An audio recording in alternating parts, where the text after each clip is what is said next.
Negotiation is an art, and many of us don't do it right because we are uncomfortable or we just don't know how. We want to give you some help today. Check it out.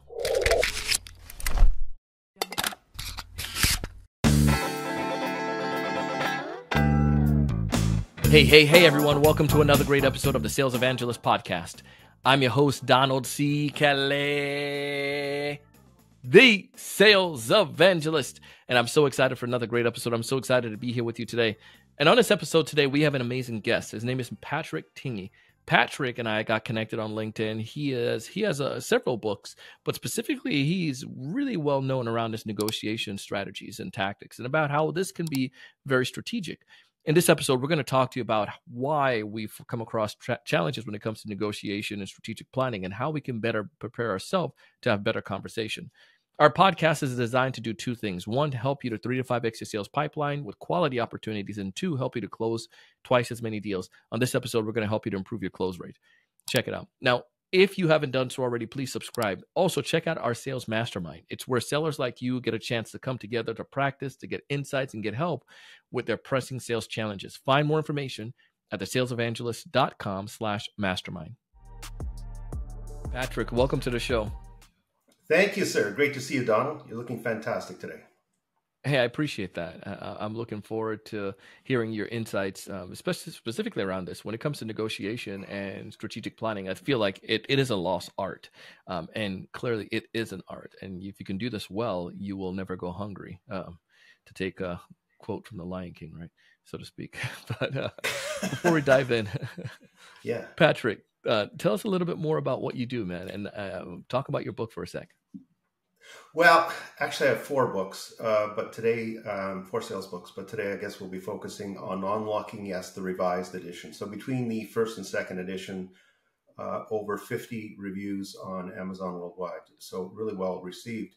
And I think the reason for it is that I was one of the very first, after Brian Tracy, to write a sales negotiation book.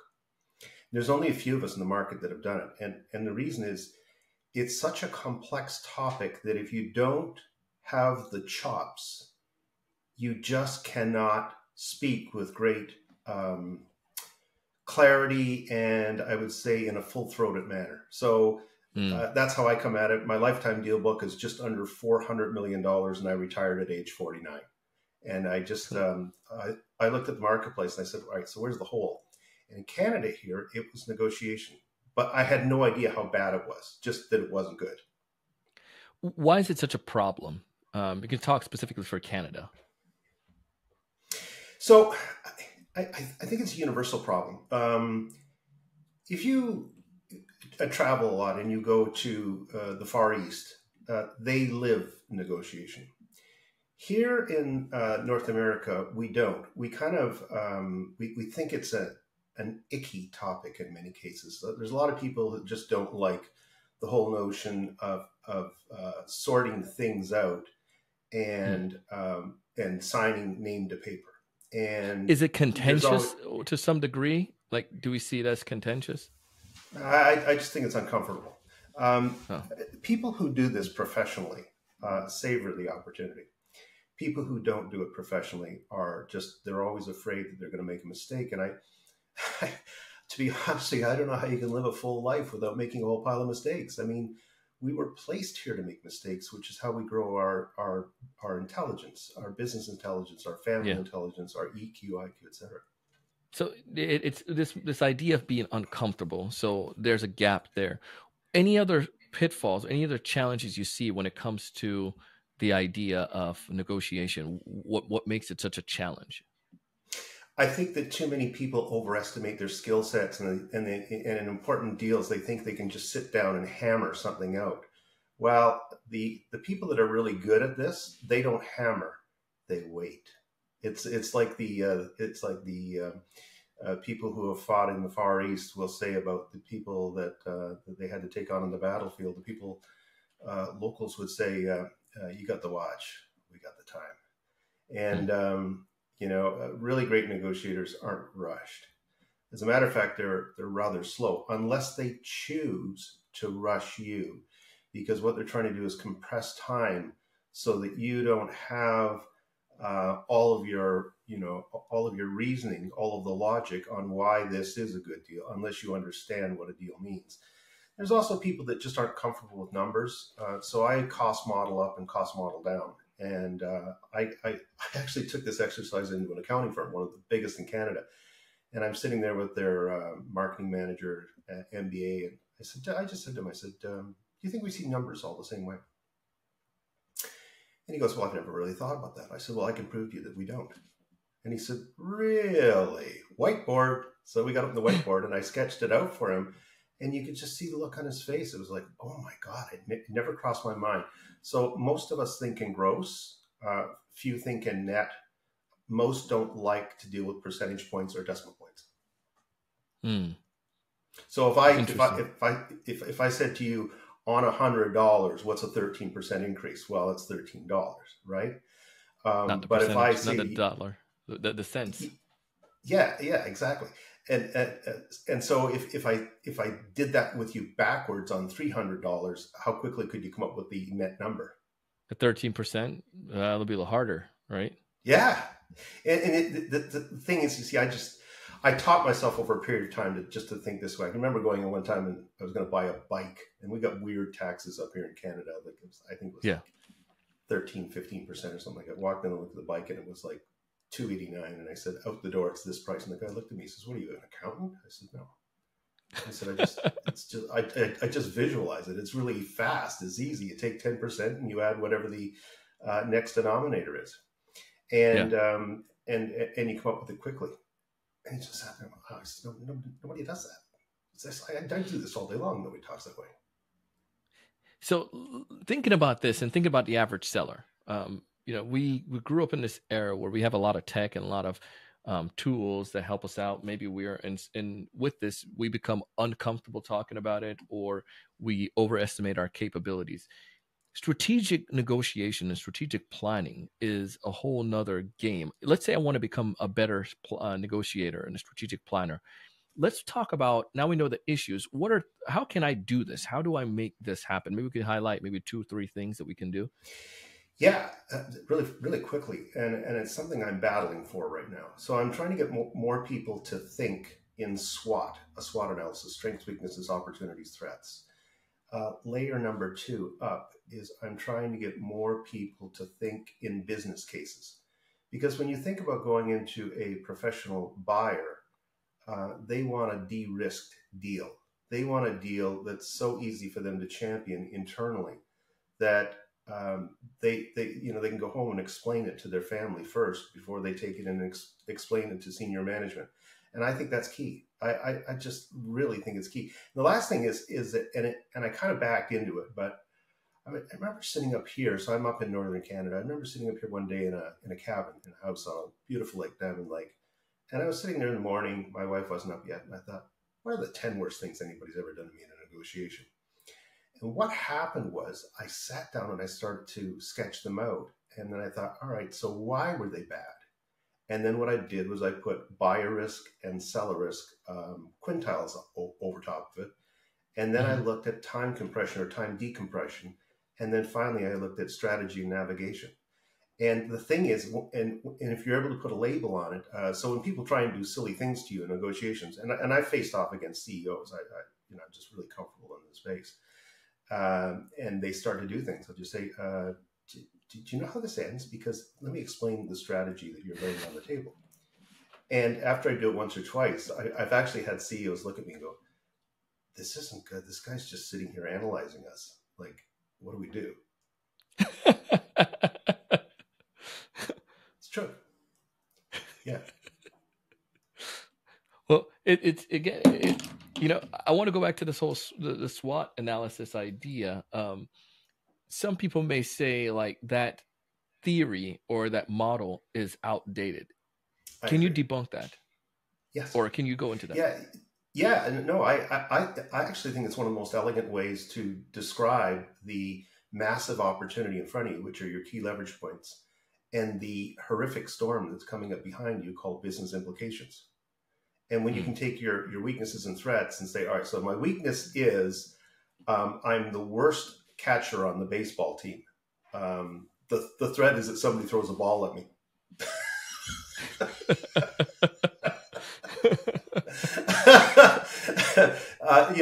Key leverage points, are that, Pat is, in the realm of negotiation. I'm colleagues with some of the very, very, very, very top academic negotiators in the world. The bad news, I have to sit down with Pat and hammer out a deal. And it's like, it's just being able to think in that way, or it's, geez, I've got access to Pat, and I've got this great opportunity. Can I pull those two pieces together?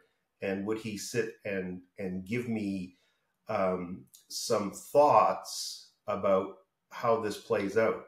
And by the way, another creative tool that I use is Edward de Bono's 6 Thinking Hats. And for those of us that have read that book, I actually had a boss, when I was opening my business, I said, Sandy, can we get together in black hat and yellow hat, my new business idea? He says, perfect, Pat. He says, I know exactly what to do. That's so, dope.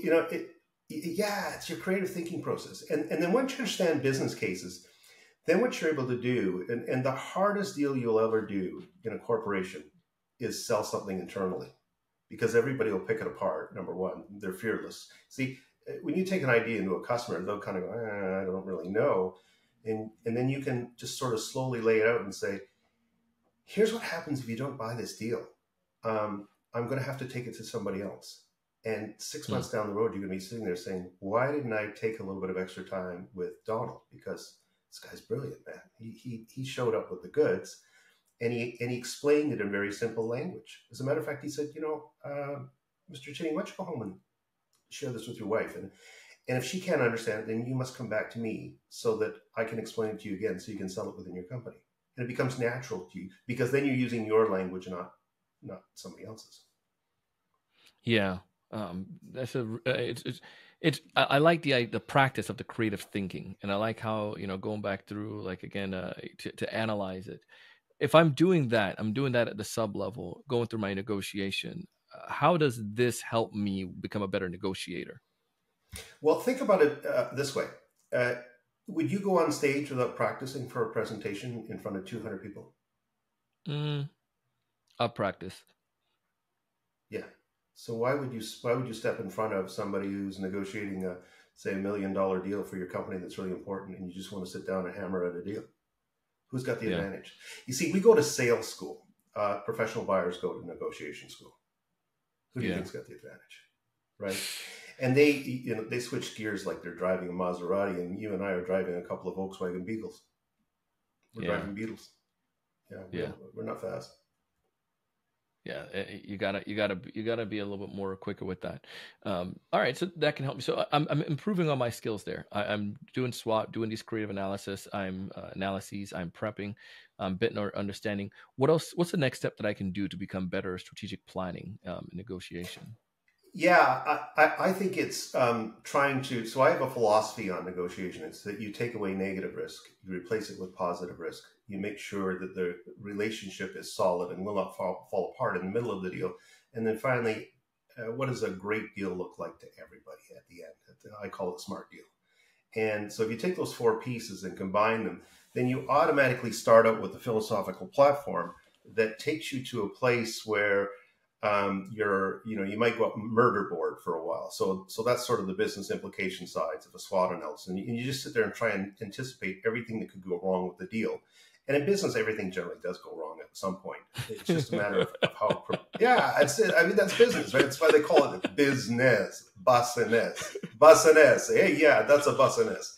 It's a percentages game. It's why companies have things like loan loss provisions. Right? They know sometimes that things are going to go wrong, and they're going to have to give the customer back some money. And that's just part of business. In a negotiation, what you're trying to do is you're trying to figure out, all right, so plan A doesn't work. What does plan B look like? And by the way, we've got an alphabet. Now, that's also known. I know. That's also known as a BATNA, or best alternative to a negotiated agreement. And really what it does is it allows you to let's say you get into a negotiation, the customer goes, wait a minute, like I'm not down with this timing. Timing is too slow. You go, okay, well, timing can speed up, but it has to speed up at a premium if we're both going to be profitable. Yeah. So then you're kind of pulling. So typically what you're dealing with is a quality triangle. So it's time, quality, and then cost price, right? So if you warp any one of these three, then the other two have to come back and play ball. So, you know, in the world of negotiation, you're also looking at, and this is something that not enough people talk about, but I'd like to table here for a moment. Please. It's speaking to people that you're doing business with about things that they have that they don't realize are valuable. Think storage. What if you had acres of storage and your customer didn't have storage? Yeah, man, you got leverage. Yeah. Yeah, as long as it's dry, right? And if it's cloud, as long as it's clean. Yeah. Yeah. And like a lot of people don't think about that. A lot of people buy research and they kind of take it for granted. Here in Canada, we have Statistics Canada data. It's collected by the enumeration area.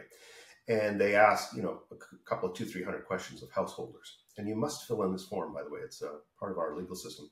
It's how we keep track of people and things. The thing is, this can be aggregated up into standard and non-standard geography so that I could look at a zip code or I could look at a subset of a zip code and I can almost describe what those people are like in there. That's a huge tool. Not everybody has access to it. One of those seats up here in Canada when I was in the business was $80,000 for a single seat or a membership. Oh my goodness. Yeah, it's big money, but the value, the value equation that you're bringing to the discussion is phenomenal. Yeah. Things like GIS, geographical information systems. Most people didn't know how to use them years ago. Now we just depend on them. We've got I can't get into my car unless I know where I am. I mean, what do you think that people were doing? Like 30 years ago, there was this crazy thing called a piece of paper with lines on it called a map. Yeah. And by the way, we didn't drive off cliffs in those days because we didn't trust things like GPS. Exactly, right. You knew, you could see, and you had to use your intuition, and you had to put some brains into it. It's the whole logical thing, right? Yeah. Yeah. All right. So if I'm going to this idea, I'm preparing now. I'm doing some SWOT analysis. I'm doing this research, preparatory information. I am coming back. I am looking at ways to take away risk, the bad risk, and introduce positive risk. I'm looking towards that. Yeah. Yeah. So, in every company, there are bugaboos, okay? They're just topics that they don't like. And every company is slightly different. When you go into the banking business and you mention risk, people start running around with their hair on fire because they're always trying to mitigate risk, right? They're trying to always slow that down. Some companies, it's like if you're doing business with them and you're automated and you deal with organized labor, they don't want to hear about the potential for a strike. Like, just don't talk about it. If it comes up in conversation, just sort of say, we're like everybody else that's having to deal with this phenomenon.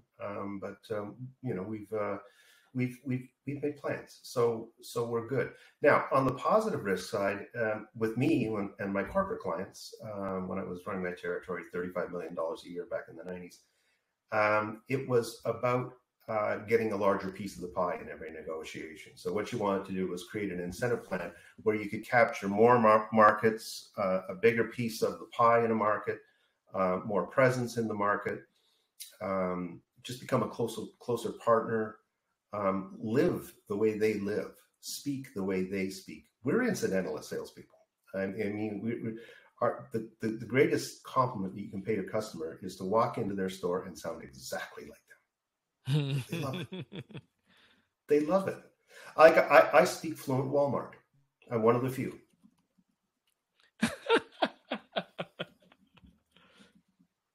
Yeah. So you spent some time in Bentonville. Actually, you know what's funny about that? It's one of the few places I haven't been. I actually had a boss who I had a mapping project that was, it was germinating. And word was going around our large corporate headquarters that I'd done this. And he came down to my office and he said, "I want the maps." And I said, "Don," I said, they're mostly done, but they're not exactly done. I'm pretty confident." He says, "How confident?" I said, 80%, but that leaves 20% hanging out on a branch somewhere, way up in the tree. He goes, "Good enough for me." So he heads down to Bentonville, right? And he lays all these maps out on the table in front of these buyers. And, he's like, he's very senior manager, right? And the guys look at the maps and go, "Your store for Markham is actually over here." And that ended the meeting. He was toast. You see, you got to be careful what you do. You got to be careful when you take research into an organization that is that precise. I don't know, most people don't realize this, but Walmart was one of IBM's early customers. Yes. They were using spreadsheets back in the 50s. They just didn't know how to do it. Sam Walton would sit there and he'd carry around these large, rectangular books, and he'd open them up. And I can remember one story about him going to the retailer association in New York for some big meetings, and he sat there for a while and thought, that's not what I'm here for. I'm here to learn how to become more efficient. So he cornered the chairman of the whole association, said, "Can I meet with you in your office in private?" He said, "Yeah." He said, "Here's my books." He says, "Your books?" "Yeah, I want to show you what I do." And so the guy's sitting there and he's reading these books and he's looking at the profitability, and he goes, "Sam, do me a favor." "What is it?" He said, "Get back in your plane, get back down to Bentonville." He said, "You're wasting your time here. You're the most sophisticated person here." It's a true story. Yeah. Yeah, he and his brother used to get on his single or double engine plane. What they would do is they would look at where the highways were being built, and they would start to build hubs that would support 6, 8, 10 stores. And so they drop in a big distribution center. And then they took all the data that they got from IBM and started to implement that for their merchandise. Brilliant. It's brilliant stuff. Got to be strategic, right? If you want to be successful, if you want to negotiate well, you got to be strategic. You have to be looking. You must be gazing at the horizon at all times. There's no money in the past. Yeah. All the money's right now and in the future. And if you don't think that way, you're crazy. Like when Walmart went to India, the Indian government didn't want Walmart in because of the buying power that they have. So they weren't allowed to open up storefronts there. But what they did was they went out and they bought Flipkart, which is the competitor to Amazon, servicing 1.4 billion people. They're just looking at the horizon. Yeah. Pretty amazing, man. I got one last thing. I know we talked about, I want to put this all perspective into a story. You had a client that you worked with, that you were talking to me about that before we recorded, and about the situation that came with the client, how all this came together, how you practice these negotiation prep stuff, and how this led to a great opportunity. So my ex-wife worked for KPMG, and I was sitting there listening to a lot of conversations that were taking place at home. And, I didn't really, I don't want to sort of get into people's stuff, right? But you're sitting there listening, and I thought, you know what? I am listening to things where I know that there's money to be made there. And I've done this over and over and over again with potential clients.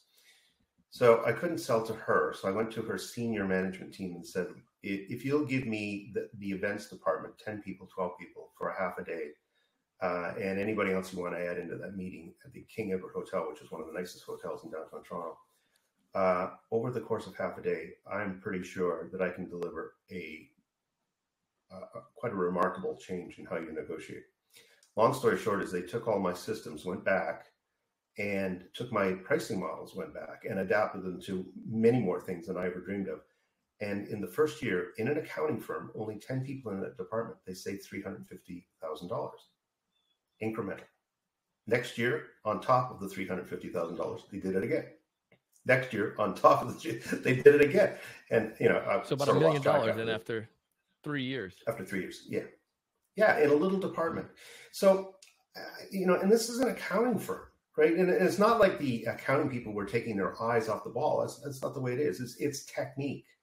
It is a way of expressing need and closing the expectation gap. So when we get close to closing a deal, it's called the zone of potential agreement. I tend to think that's a little weird because it kind of comes at you all over the place.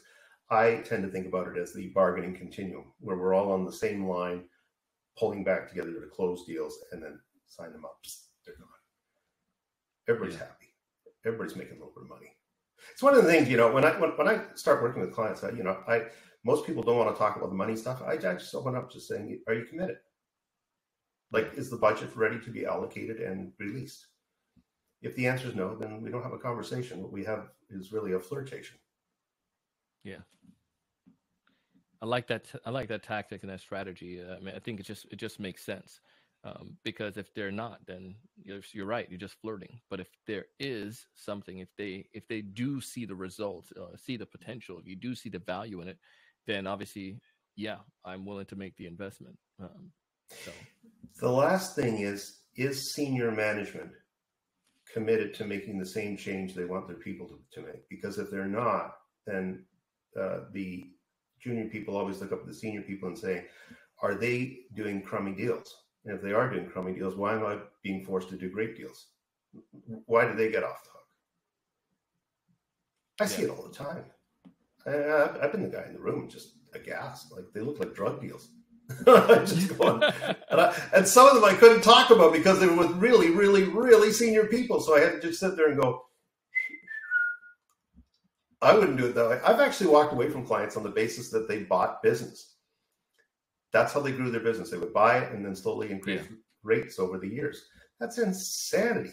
You see, with the problem with commodities, like things like rubber, chocolate, think about all these things. They can whipsaw.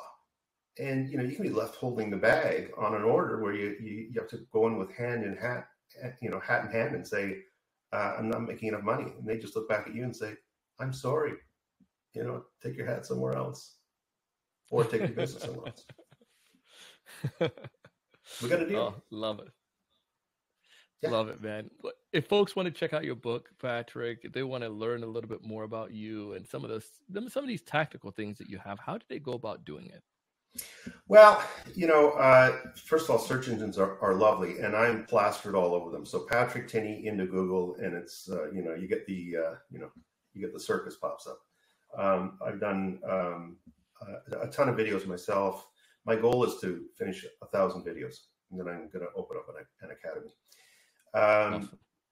And LinkedIn, obviously, and then go to Amazon. And here's what I want people to do. So you can read the first edition and the second edition. The second edition is Unlocking as the Revised Edition. Read the reviews. Don't believe me. Yeah. Read the reviews. I don't control those. And I can share with you that I really don't have any bad reviews.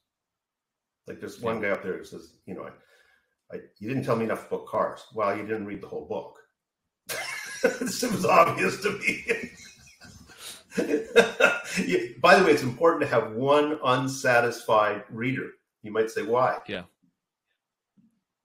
You got to have them. What? Yeah. If you're not making it until you have a hater, right? I had a guy call me up from the States. It was hysterical. He says, Pat, you made it. And I'm going, what do you mean I made it? He says, oh, some guy hates you.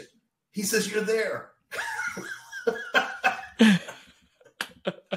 I love it.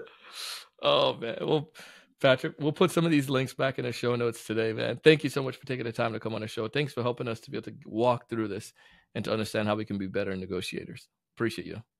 Okay. Have a great day. Hey, that was Patrick. If you haven't done so already, connect with him with the links down below. Tell him you heard him here on the Sales Evangelist. I love the strategy. I know I can improve my skills, especially with the SWOT analysis, being more strategic and being deliberate. And I love the piece that he gave at the very end there, where you want to make sure you can find out right out the gate, very tactical. Is this deal, do they have the money to spend? If not, it's flirtation, right? Give them this, help come into this meeting in not as a subservient, but as a consultant. And you'll see how it make a great difference. Check out our sponsors. Go down below. Check out all the great information, thesalesevangelist.com/mastermind to take advantage of our mastermind program. As always, we want you to raise your level of thinking, 3 to 5x your sales pipeline, double your close rate, and do big things. See you on the next one.